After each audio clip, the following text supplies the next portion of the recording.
Nathan Pierce stood in the center of the massive chamber, his hands behind his back. The lights above him were too bright. Around him, in a circle that seemed to stretch forever, sat the members of the Galactic Council. They looked down at him from their high seats. Some were made of crystal that glowed with soft colors. Others floated in tanks filled with gas. A few had too many legs and eyes that never blinked. Nathan had been a commander for 15 years. He had led his crew through dangerous situations before. But this was different. This was a trial, and he already knew how it would end. The Thesari representative spoke first. Its voice sounded like wind chimes. "Commander Pierce, you stand accused of violating the Preservation Treaty. You attacked a Velkari trading vessel without authorization." "That's not what happened," Nathan said.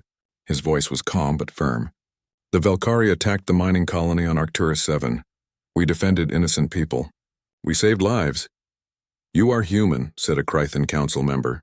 Its mandibles clicked as it spoke. "Your species is young.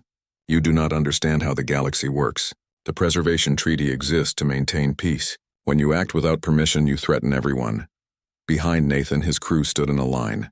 There were 7 of them, and they had all chosen to stand trial with him. Lisa Hamilton, their pilot, kept her chin up. Kyle Bennett, the engineer, had his jaw set tight. Grace Sullivan, their medic, stood perfectly still. Daniel Carter, young and nervous, kept his hands from shaking. Maya Torres, their security officer, looked ready to fight. Helen Brooks, the scientist, watched everything with sharp eyes.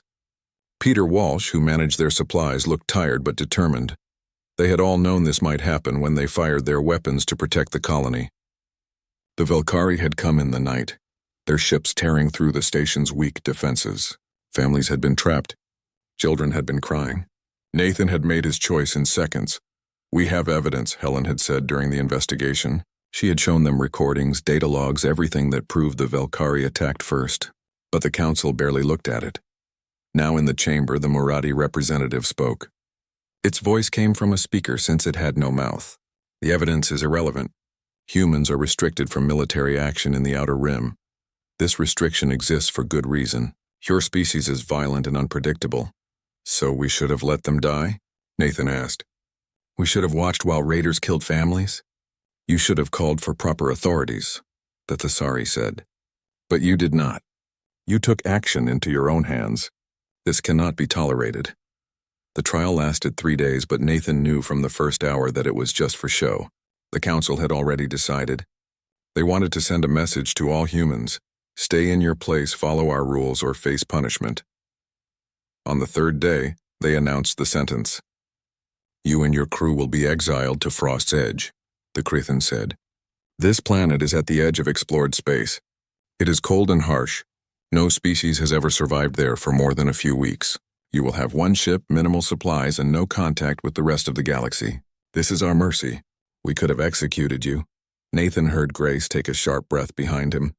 Daniel's hands were shaking now, but no one spoke. They all knew that arguing was pointless. "You have 1 day to prepare," the Murati added. "Then you will leave council space forever." They gave them an old transport ship called the Wanderer. It was small and worn, with engines that coughed when they started. The supplies they loaded were basic: food for 3 months, water recyclers, medical kits, tools, and some spare parts.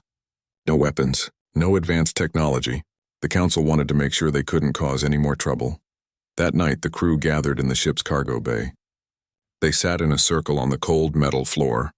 No one had said much since the sentencing, but now they needed to talk. "We don't have to do this together," Nathan said.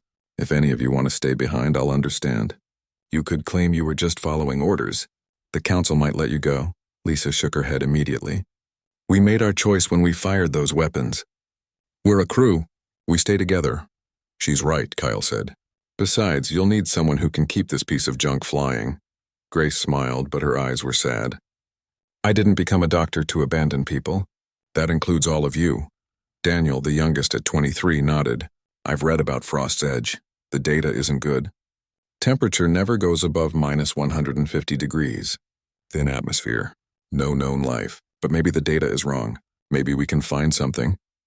"Even if the data is right, we'll figure something out," Maya said.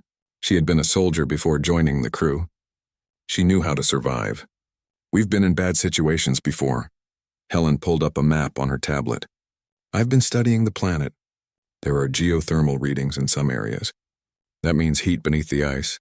If we can find those spots, we might have a chance. Peter, who usually stayed quiet, spoke up. I've inventoried everything they gave us. It's not much, but I can stretch it. We'll need to be smart about every resource. Nathan looked at each of them. These people had become more than his crew over the years. They were his friends. His family. Then we do this together, he said. We survive. And maybe someday we prove the council wrong about us. The next morning, 2 council ships escorted them out of Arcturus Station. Nathan sat in the pilot's chair next to Lisa as they left the station behind. Through the window, he could see other human ships.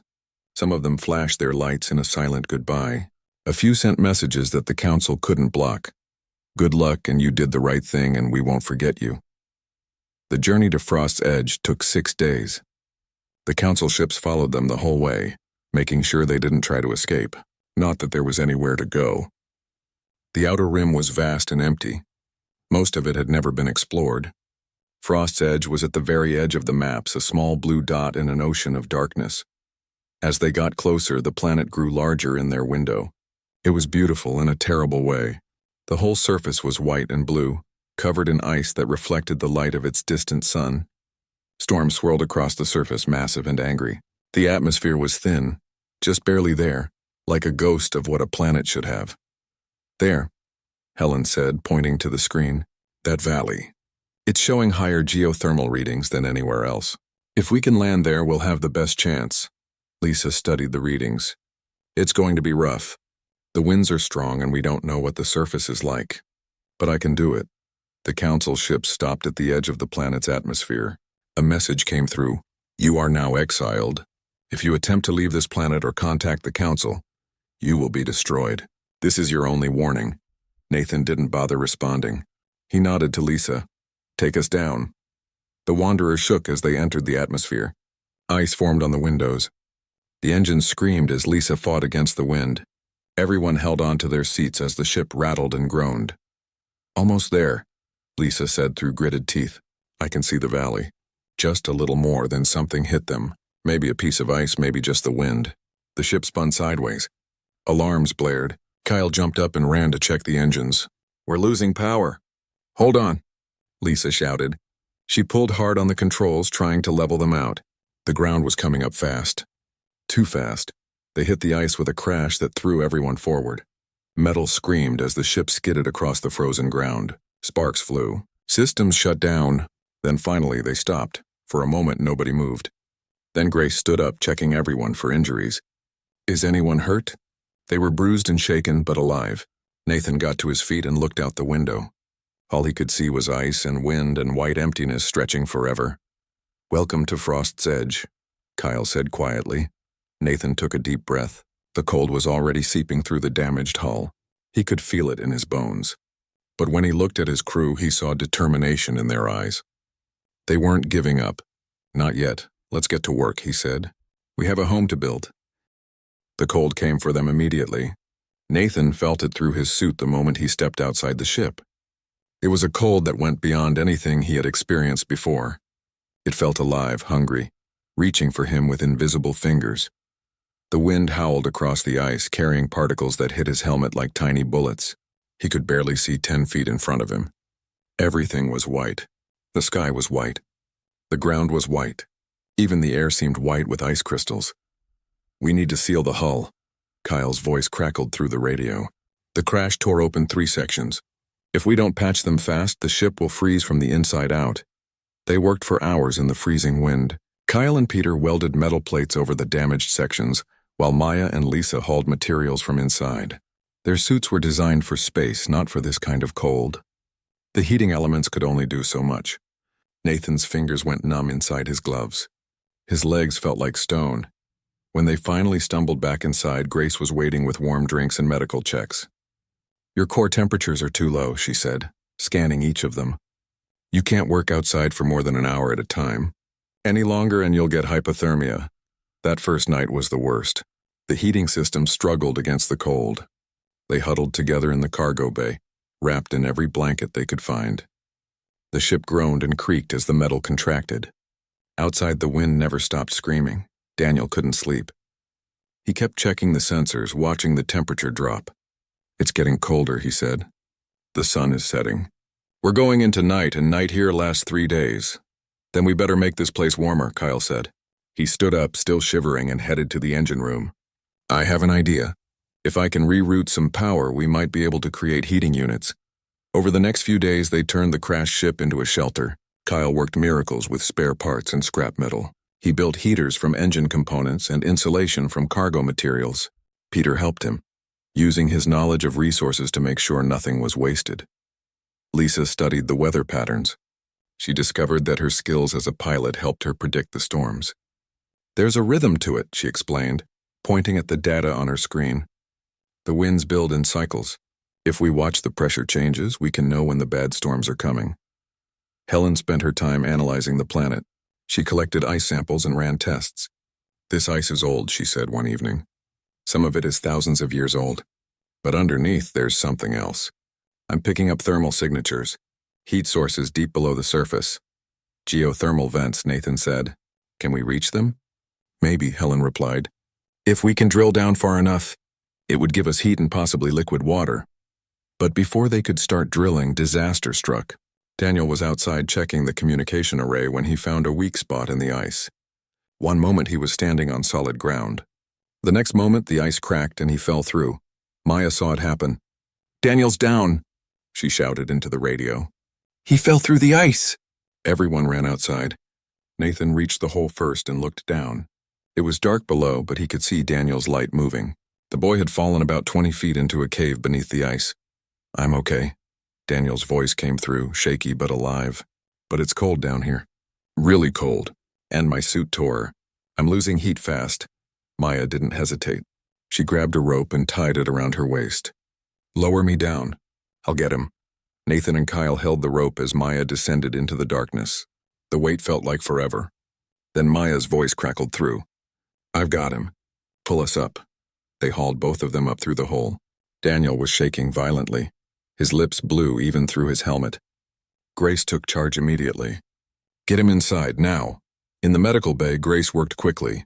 She stripped off Daniel's damaged suit and wrapped him in heating blankets. She gave him warm fluids and monitored his temperature. "He's hypothermic. His core temperature dropped too far. He needs to warm up slowly or his heart could fail." For hours they took turns sitting with Daniel, keeping him warm, talking to him to keep him awake. Nathan watched Grace work and felt helpless. They had survived the crash, survived the first days, and now they might lose someone to the cold. But Daniel was young and strong. By morning his temperature had stabilized. He was weak and tired, but alive. "I saw something down there," Daniel said when he could finally speak. "In the cave. There was warmth, steam rising from cracks in the rock. I think it's one of those geothermal vents Helen was talking about." Helen's eyes lit up. "That's incredible. If there's a vent that close to the surface, we can tap into it. We can use it for heat and power." The accident had nearly killed Daniel, but it also gave them hope. Over the next week, they carefully excavated the area around the vent. Kyle and Peter built a drilling apparatus from ship parts. They worked slowly, testing each step, making sure no one else would fall through the ice. When they finally tapped into the vent, warm air rushed up through their pipes. It wasn't hot, but it was warmer than anything they had felt since landing. They channeled it into the ship, and for the first time the temperature inside became comfortable. "We have heat," Kyle said, grinning. "Sustainable heat. This changes everything." With reliable heat, they could focus on other needs. Peter rationed their food carefully. They had enough for 3 months, but only if they were careful. Helen suggested they try to grow something. The geothermal heat could support a greenhouse. We could grow vegetables, extend our food supply. They used salvaged panels to build a small greenhouse attached to the ship. Helen planted seeds from their emergency supplies. No one was sure if anything would grow, but they had to try. As weeks turned into months, they fell into a routine. Work during the day, eat together, share watch duties, and every evening they gathered around the heater in what had become their common room. Grace started a tradition. She called it Warm Thoughts. Each person would share something positive, something that gave them hope. It was a way to fight against the darkness and cold that surrounded them. "I'm grateful for this crew," Nathan said one night. "You could all hate me for getting you into this, but instead you're here working to survive together. This isn't your fault, Lisa said. We all made the choice to defend that colony. We'd do it again, Kyle nodded. Besides, I've always wanted to build something from nothing. This is the ultimate engineering challenge, Grace smiled. I'm grateful that Daniel is alive. That we're all alive. Every day we survive is a victory. Daniel, still recovering but getting stronger, spoke quietly. I never fit in back home. I was always too young, too inexperienced. But here I matter. We all matter. Maya, who rarely showed emotion, looked at each of them. I was trained to follow orders, to be a soldier. But you've taught me what it means to be part of a family. Helen held up a small green sprout in a pot. And I'm grateful for this. Our first plant. Proof that life can exist here. Peter, always practical, added, I'm grateful we haven't killed each other yet. Living in close quarters isn't easy. Everyone laughed. It was true. They got on each other's nerves sometimes. But they worked through it. They had to. By the end of their first season on Frost's Edge, they had accomplished more than survival. They had built a home. The ship was warm and secure. The greenhouse was producing small amounts of food. They had mapped the surrounding area and found 3 more geothermal vents they could use. Nathan stood outside one morning, watching the sun rise over the ice. It was still cold. It would always be cold. But they had proven something important. They could survive here. They could build a life. Lisa joined him, her breath forming clouds in the frigid air. Thinking about home? Nathan shook his head. This is home now, and honestly, I wouldn't want to be anywhere else. Not without all of you, Lisa smiled. The council wanted to kill us. They wanted us to give up and die. But we're still here. We're still here, Nathan agreed. And we're going to stay here. Inside the ship, the others were starting their day. Kyle was checking the heating system. Grace was tending to the plants. Daniel was monitoring communications even though no one would answer. Maya was running maintenance on their equipment. Helen was studying her samples. Peter was inventorying supplies. They were a crew, a family, and together, they had turned a death sentence into a new beginning. The cold was still there, endless and bitter. But they had something warmer. They had each other. Daniel was checking the communication array when he first heard it. A soft beep, regular and steady. At first, he thought it was a malfunction. Their equipment was old and often acted strange. But this was different. This had a pattern. He called Nathan over. Listen to this. It started about an hour ago. Nathan listened to the recording. Beep. Pause. Beep, beep. Pause. Beep. Pause. It repeated exactly the same way every time. That's not random. Someone or something is transmitting that signal. It's not human, Daniel said, and it's not any galactic language I know. The encryption is strange, but I can tell you where it's coming from. The southern ice cap. About 800 kilometers from here. 800 kilometers. In the brutal cold and wind of Frost's Edge, that might as well be another planet. They barely had enough resources to maintain their current shelter. A journey like that could kill them all. Nathan called a meeting that evening.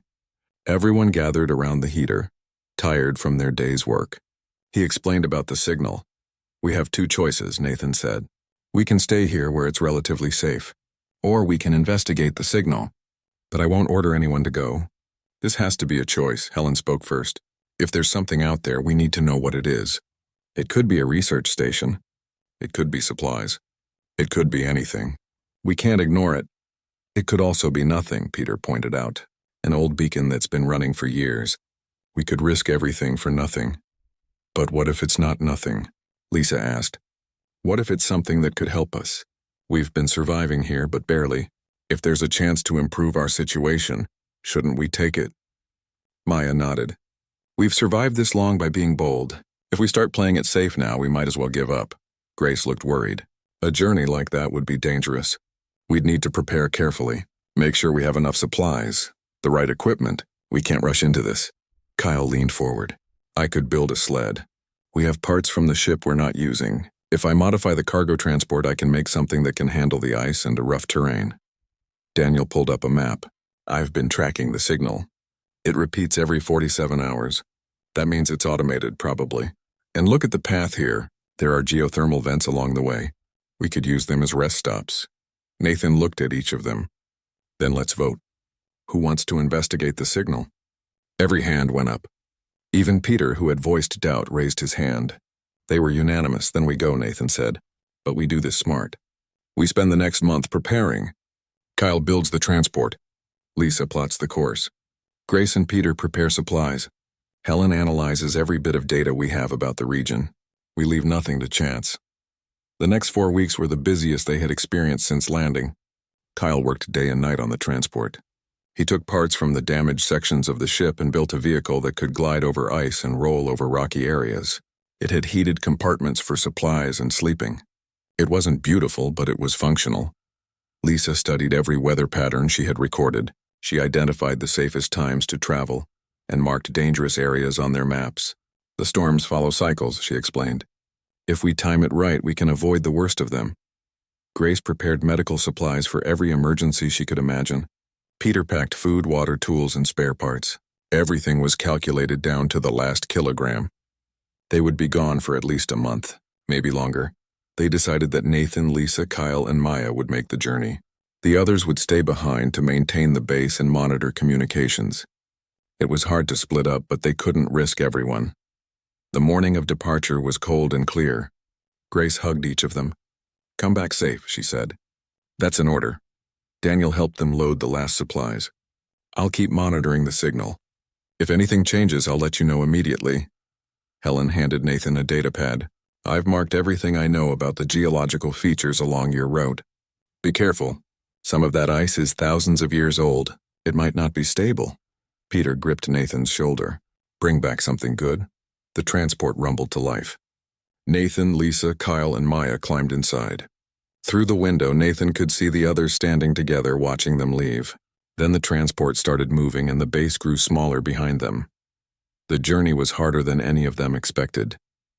The ice was uneven, full of cracks and ridges. Sometimes they could move quickly. Other times they had to go slowly, testing each meter of ground. The wind never stopped. It pushed against the transport, trying to knock them off course. On the third day, they encountered their first major storm. Lisa saw it coming on the sensors. "We need to find shelter now." They found a rocky outcrop and parked the transport in its shadow. The storm hit minutes later. Wind screamed around them. Ice hammered against the hull. They huddled inside, waiting it out. The storm lasted 2 days. When it finally passed, they emerged to find the landscape had changed. Drifts of ice covered areas that had been clear before. They had to dig the transport out before they could continue. "This is taking longer than we planned," Maya said, checking their supplies. "We need to be careful with our food and fuel," but they kept going. Each day brought new challenges. Equipment broke down and Kyle fixed it. They got lost in whiteout conditions and Lisa found their way again. The cold seeped into everything, making even simple tasks difficult. At night, they talked to stay awake and alert. They shared stories from their past, dreams they had given up, fears they rarely admitted. The journey stripped away their defenses. They became closer than they had ever been. On the 20th day, they finally reached the southern ice cap. The signal was strong now, coming from somewhere beneath them. Daniel's voice crackled through the radio. "You're close. The signal is originating about 50 meters below the surface." They searched the area and found what they were looking for, a massive shape buried under the ice. It was clearly artificial, a ship, but unlike any design they had seen before. "It's old," Helen's voice came through the radio from base camp. "Based on the ice depth, it's been here for at least 1,000 years. They spent 2 days carefully excavating an entrance. The ship was beautiful, even buried in ice. Its hull was smooth and elegant. The design spoke of long journeys through deep space. When they finally got inside, they found it was mostly intact. The interior was dark and cold, but their lights revealed chambers and corridors. In the main section, they found what they were looking for. Cryopods, 10 of them. 9 were empty and dark. But one still had power. Inside the pod was a being. It was humanoid, but clearly not human. Its skin had patterns that glowed faintly, like bioluminescent markings. As they watched, the pod began to open. The being's eyes opened. It looked at them, and Nathan saw intelligence there and pain. It tried to speak, but the sound was unfamiliar. Nathan activated his radio. "Daniel, we need you to translate something. It's speaking, but we don't understand." They recorded the being's words and transmitted them back to base. Daniel worked for hours, comparing the sounds to every language database they had. Finally, he found patterns. He created a basic translation program. The being's name was something like Ven. Through slow, careful communication, they learned its story. Ven's people were called the Wanderers. They had been exiled from the galactic core thousands of years ago, just like Nathan and his crew. They had been searching for a new home when their ship crashed on Frost's Edge. Ven was dying. The cryopod had kept it alive for centuries, but its power was finally failing. But before it died, it had something important to tell them. Through Daniel's translation, transmitted back and forth, Ven explained that Frost's Edge had not always been frozen. Long ago, it had been a living world, but orbital changes had locked it in winter. Deep beneath the ice were machines, ancient terraforming systems. They could make the planet warm again. They could make it livable. Ven transferred data to their systems, locations, access codes, instructions, everything they would need. "Why are you telling us this?" Nathan asked. Ven's response, translated slowly through Daniel, was simple and profound. "You survived not because you were strong. You survived because you have each other. That is what the Council fears. They fear unity. They fear love. But you have both. Use them. Build something beautiful here." Ven died peacefully, a small smile on its strange face. Nathan and the others stood in silence for a moment, honoring the being who had given them hope. Then Nathan looked at the others. "We have work to do. Let's go home." The journey back was faster because they knew the way. When they finally saw their base on the horizon, everyone was waiting outside. Grace ran to them. Helen was dancing. Daniel was grinning. Peter had tears in his eyes. That night, they gathered around the heater. Nathan told them everything. About Ven, about the Wanderers, about the machines beneath the ice, about the possibility that they could transform this frozen world into a real home. "We were sent here to die," Nathan said, "but instead we're going to live. We're going to build something the galaxy has never seen, and we're going to do it together." Helen spent 3 weeks studying the data Ven had given them. She barely slept, barely ate. The information was complex, written in a language that was both scientific and poetic. But slowly she began to understand.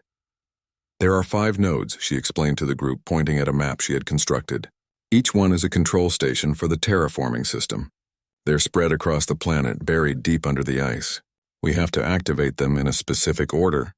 First this one in the northern mountains, then the one under the eastern ocean, then 3 more scattered across the southern hemisphere." "How long will it take?" Nathan asked. "Months," Helen replied. "Maybe longer. Each journey will be dangerous. Each activation will require precise work. But if we succeed, the planet will begin to warm. Slowly at first, but over years it will become habitable."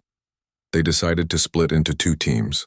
Nathan, Kyle, and Peter would form the mobile team, traveling to each node. The others would stay at base, maintaining operations and providing support through communications. The first node was in the northern mountains, a week's journey from their base. The terrain was brutal. They climbed ice walls and crossed crevasses so deep they couldn't see the bottom. The transport could only take them part of the way. The last section had to be done on foot. Nathan's legs burned as they climbed. His lungs ached from the thin, cold air. Behind him, Peter struggled but never complained. Kyle, with his prosthetic fingers from the accident months ago, gripped the ice picks with determination.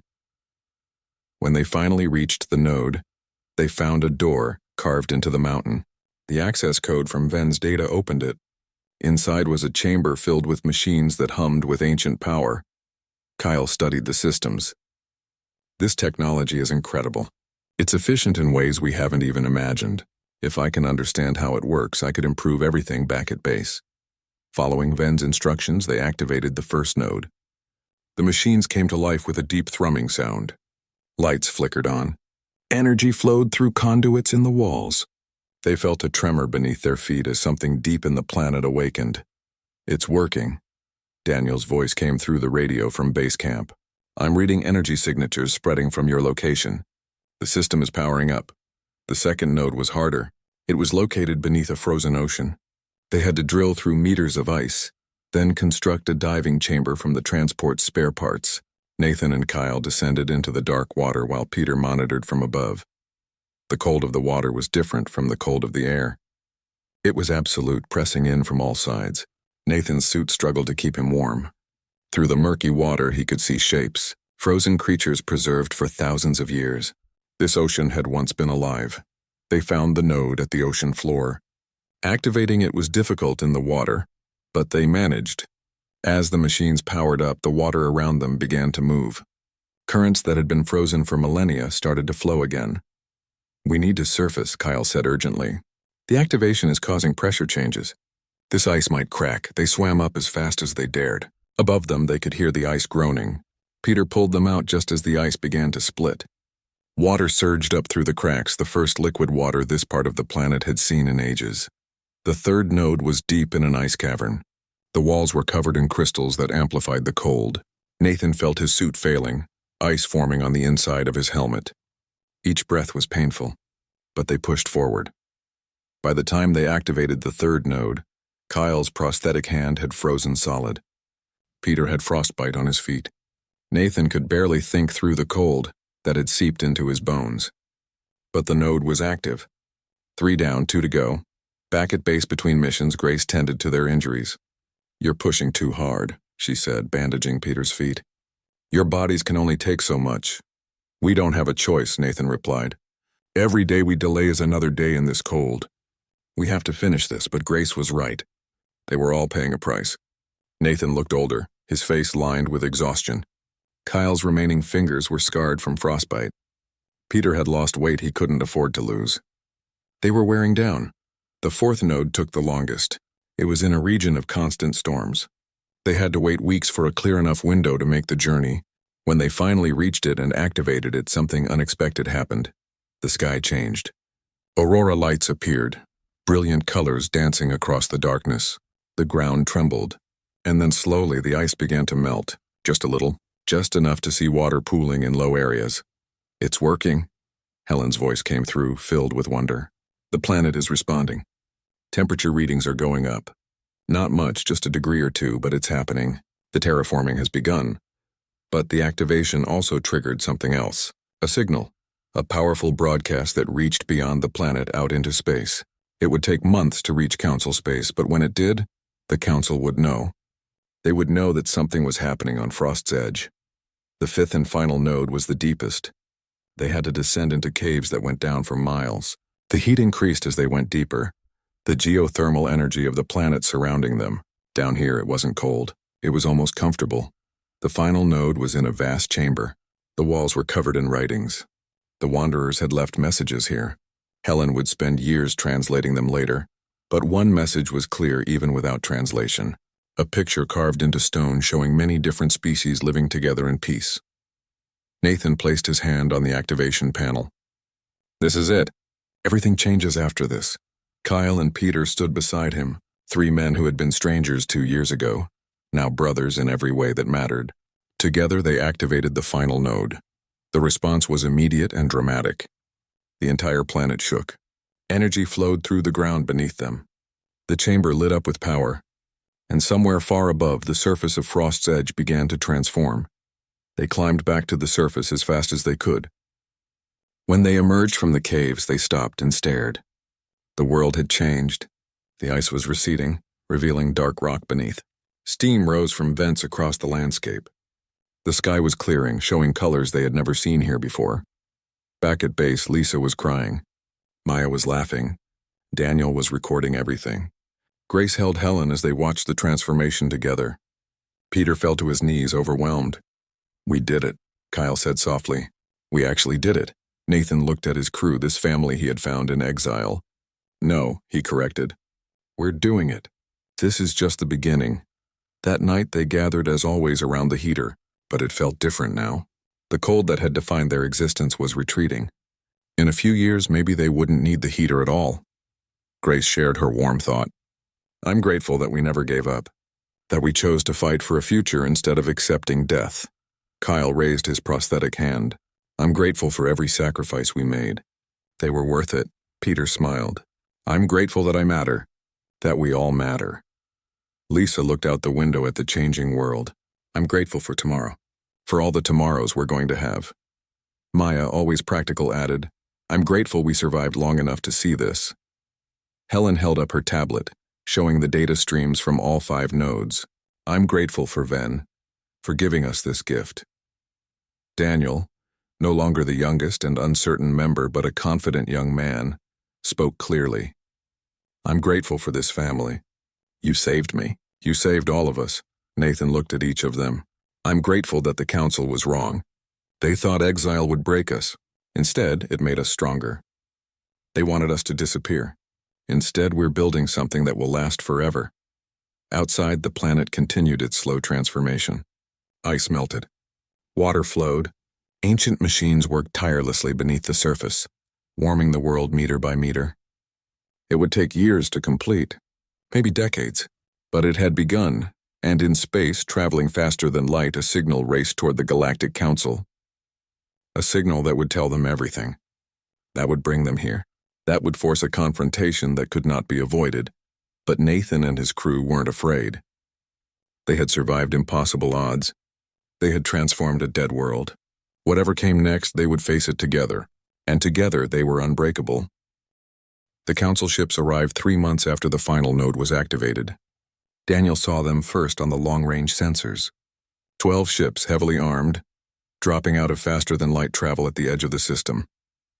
They're here, he said quietly. Everyone in the base stopped what they were doing. Nathan had known this moment would come. The signal from the 4th node had been too powerful to hide. The council would have detected it. They would have questions, and they would not be happy with the answers. Open a channel, Nathan said. Let's hear what they have to say. The face that appeared on the screen was Counselor Thress, a Thessari who had been at Nathan's trial. Its crystalline features glowed with anger. Commander Pierce, you were exiled to this planet to die, yet you live, and you have activated ancient technology without authorization. This is a violation of galactic law. We were left here with no resources, Nathan replied. We did what we had to do to survive. We found technology that was here long before the Council existed. We used it. That's not a crime. Everything in this galaxy belongs to the Council, Thress said. You will deactivate the terraforming system immediately. You will surrender the technology you found, and you will submit to extraction from this planet. This is not negotiable. Nathan looked at his crew. They all stood around him, united. No one looked afraid. No, Nathan said simply. This is our home now. We built this. We're not leaving. Thress's glow intensified. Then you will be removed by force. You have 1 hour to comply. The screen went dark. Maya immediately began checking their defenses. We don't have weapons. The transport has no shields. If they attack, we can't fight back. We won't fight them with weapons, Nathan said. We'll fight them with truth. Daniel, open all communication channels. Every frequency you can access. I want to broadcast to everyone in council space. Daniel's fingers flew across his console. Done. You're transmitting to every ship, every station, every colony in range. Billions of people will hear this. Nathan took a breath and began to speak. He told their story. How they had defended innocent people and been punished for it. How they had been sent to die on a frozen planet. How they had survived against impossible odds. How they had found the Wanderer's legacy and learned the truth about the Council's past. Helen stepped forward, adding her voice. The data we found proves that the Council's ancestors did the same things they accuse humanity of. They conquered. They exiled. They suppressed younger races. The Wanderers were just one of many peoples destroyed by the Council's fear. Grace spoke next. We're not warriors. We're just people trying to live. We've hurt no one. We've only built. This planet was dead and we're bringing it back to life. How is that a crime? One by one, the crew shared their stories. Kyle talked about losing his fingers to the cold but never giving up. Peter described being nobody special but finding purpose. Lisa explained how they worked together, supported each other, became family. Maya, Daniel, everyone added their voice. The broadcast went on for an hour. The council ships held their position, listening. But so did everyone else.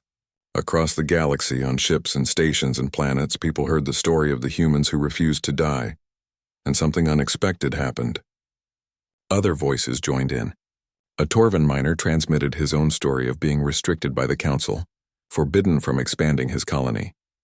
A Selkari explorer spoke about how the council had banned her research. Even some Velkari, the same species that had attacked the colony, sent messages supporting the humans.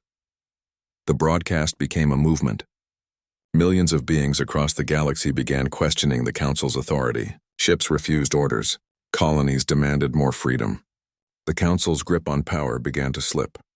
Counselor Thress appeared on the screen again. Enough, you think words will save you? We will destroy this planet before we let it become a symbol of rebellion. Then do it, Nathan said calmly. Destroy a planet that's coming back to life. Destroy the legacy of an ancient civilization. Show everyone exactly what the Council really is. Every eye in the galaxy is watching you right now. Make your choice. For a long moment, nothing happened. The Council fleet hung in space, weapons charged. On Frost's edge, the crew held hands, waiting. They had done all they could. If this was the end, at least they had tried. Then something extraordinary occurred. 3 ships broke formation. They descended toward the planet, broadcasting their own message. We seek asylum. We refuse to destroy innocent life. We choose freedom. The ships landed near the base. Their crews emerged, members of different species who had served the Council but could no longer support its actions. They carried tools and supplies. They came in peace. The remaining Council ships could not fire now. Not with their own people on the surface, not with the whole galaxy watching. Counselor Thress appeared one final time. You are outside Council protection now. All of you. You are exiles. When you fail, when you struggle, do not come begging for help. We won't, Nathan replied. We've been on our own since the day you sentenced us. The difference now is we're not alone. The Council fleet departed. Nathan and his crew walked outside to meet their new neighbors. There were Torvins, strong and skilled at mining.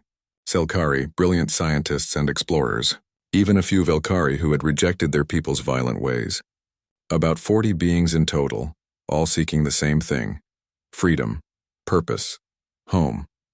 That night, they had the largest gathering yet around the heater. The common room was crowded with different species, different languages, different customs.